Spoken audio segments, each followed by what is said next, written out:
আসসালামু আলাইকুম গাইস। আজ শুক্রবার 28 তারিখ। দেখেন সকালবেলা, এখন সকাল 7টা বাজে।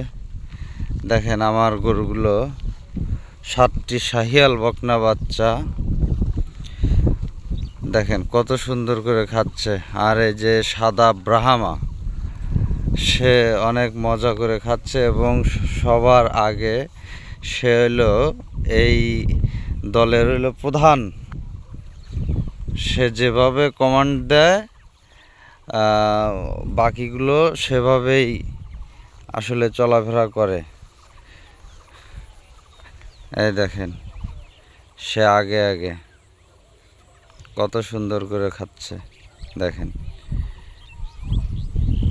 এরা 11টা পর্যন্ত খাবে, তারপর বাসায় যাবে। বাসায় যে একটু রেস্ট নিবে, রেস্ট নিয়ে ধরেন যে এরা চমকা খাবে, চমকা টমকা খেয়ে এরা আবার রেস্ট নিবে। 2টার দিকে এদেরকে গোসল করায় দেব, দেওয়ার পর এদেরকে আবার মাঠে নিয়ে আসবো। বুঝছেন গাইস? এই দেখেন কত সুন্দর করে এরা খাচ্ছে। তো সবাই ভালো থাকবেন, সুস্থ থাকবেন, লাইক কমেন্ট শেয়ার এবং সাবস্ক্রাইব করবেন। ধন্যবাদ। আসসালামু আলাইকুম।